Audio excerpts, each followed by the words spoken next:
Do you know what really helps if you're a wrestler? Being a badass. There's nothing wrong if you're not that, but if you seem like you could genuinely kick someone's ass, people are going to think you can kick someone's ass. Look at Goldberg. Goldberg came back to the WWE at 50 years old, but because he looks like he could kick someone's ass, well, you get the idea by this point. But who kicks the most ass? And who should you run away from if they clock you in the street and start running at you? It's only fair you know. So, I'm Simon from What Culture, and this is the 10 most badass wrestlers on the planet today. Number 10, Shinsuke Nakamura. Shouldn't come as too much of a surprise this. Nakamura's nickname is the King of Strong Style, and Strong Style will kick your ass. Aside from being a multi-time pro wrestling champion though, and hurling and taking serious blows during his matches, he's also trained in a ton of martial arts and taken part in Veiled Judo. Veiled Judo is not for the weak at heart. It's brutal. On top of that, some of the most accomplished fighters that currently walk this earth have heaped their tutelage onto Nakamura, which you can kinda see when he steps into the ring. When he goes, he really goes. And you can't have that moniker and not back it up, but Shinsuke does each and every time. Just go and watch, well, nearly all his matches. The bruising and welts are real, man. As is the hideous pain afterwards. Number 9, Yoshiko. The word badass is open to interpretation, but for this video, let's just categorize it as a term that means you kick a lot of ass without remorse, even though sometimes that's not cool at all. So tough. We're going with tough. This is why when in 2015, when a shoot fight broke out between Yoshiko and Yasukawa, things went crazy and things went crazy quick. Without warning, Yoshiko proceeded to beat the living hell out of her opponent, and even though she tried to fight back, Yasukawa was eventually rushed to hospital with a list of horrible injuries. It's so brutal it's hard to watch, and what's stranger is that Yoshiko has never explained why she did this. The believed story is that the work-shoot element just got out of hand, but that's like saying you murdered someone on a film set because you were given a bat. Doesn't make any sense. There's always consequences to these incidences, however, and in this case it's simple. Don't mess with Yoshiko, she will destroy you. Number 8, Alberto El Patron. As well as wrestling, Alberto El Patron, or Del Rio if you prefer, was an MMA enthusiast. He loved it so much, in fact, he got involved and won his first competitive match in 50 seconds. And during that, he broke his opponent's arm. He would go on to win 8 more of his 14 bouts, and then in 2016 was made the president of Combate Americas. The man knows what he's talking about in the mixed martial arts world and has the record and memories to prove it. If that wasn't enough too, let's not forget that in October 2016, Alberto was the victim of a knife attack and then still showed up to wrestle at WCPW the same week. Most of us would have stayed in bed and cried into a donut, but not El Patron. He just carried on trucking.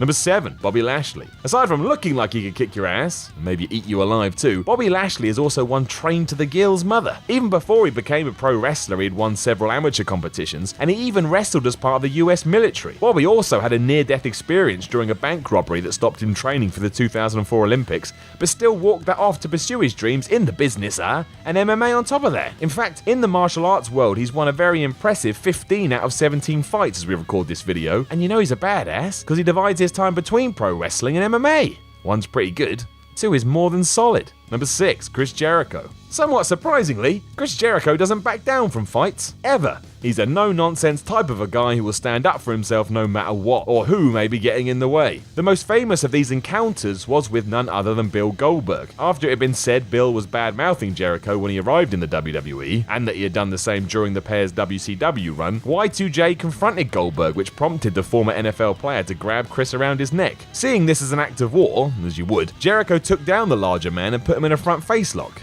Imagine that visual.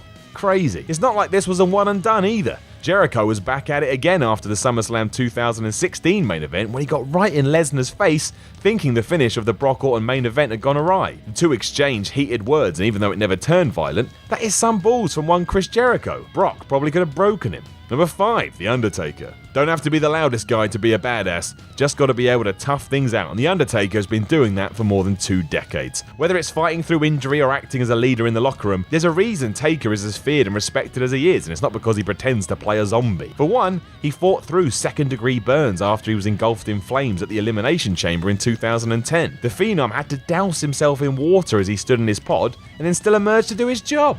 That is crazy. Then there's the Hell in a Cell match with Mick Foley where he had a broken foot, plus the time he just taped up his sternum because he had a bunch of broken ribs. He's also a black belt in Brazilian Jiu-Jitsu and is literally someone no one in the back would ever mess with. Taker's the man. Number 4, New Jack. Another individual who toes that line between badass and, well, not nice person. New Jack is remembered vividly in pro wrestling circles, mostly due to how he would kick the shit out of his opponents without a second thought. In 2004, for example, he was charged with assault for pulling a knife on a wrestler and stabbing them. Then there was the time New Jack said he deliberately pushed fellow wrestler Vic Grimes too hard off some scaffolding, so he'd miss the tables below and wouldn't be able to break his fall. He did this as an act of revenge, feeling like Grimes had done something similar 2 years earlier. Then of course is that incident. In the ring with the untrained Eric Koulas, New Jack beat him up so badly, Koulas needed 50 stitches.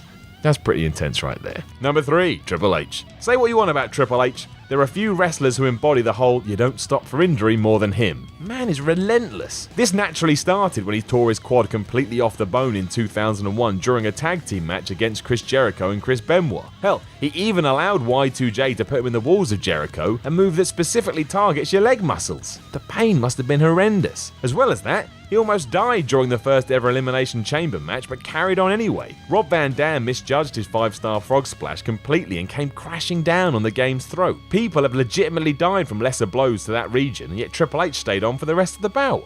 Sometimes wrestlers are nuts, but they are badasses. Number 2, Kurt Angle. Do you know how Kurt Angle won an Olympic gold medal? Well, great wrestling skills, but he did it all with a broken frickin' neck. While that may be a catchphrase today, it's also a sign that Angle is not afraid to work through tremendous pain and somehow still come out on top. He's also been voted as the greatest shoot wrestler ever by USA Wrestling and is a 2-time NCAA Division I heavyweight champion. You don't get all that by not being a badass. Kurt has also gotten into his fair share of backstage fights over the years and always held his own. Furthermore, he continues on regardless. He wrestled Shane McMahon with a broken tailbone and Brock Lesnar after he re-injured his neck. Most people wouldn't leave their house after that. Not Kurt, he'll do anything. Number 1, Brock Lesnar. You know why Brock Lesnar is so believable? Because he's legit. Few wrestlers can dish out physical harm like the Beast, be that in a worked or shoot capacity. He can take a beating as well. Lesnar landed right on his head at WrestleMania 19 and yet still finished the match even though he was knocked loopy, and as we know, he jumped across to the UFC and won the heavyweight title. You don't just do that, you've got to be one hell of a badass, and damn it, that's what Brock is. Then there's his amateur wrestling accomplishments and the fact one day he went, screw it, I'm going to play in the NFL. And he almost did. No matter where he turns his attentions, he usually gets something out of it. There's also the fact that, he beat Randy Orton's head to a pulp at SummerSlam in 2016. Whether that's good or not, I don't know, but it was crazy. That's for damn sure.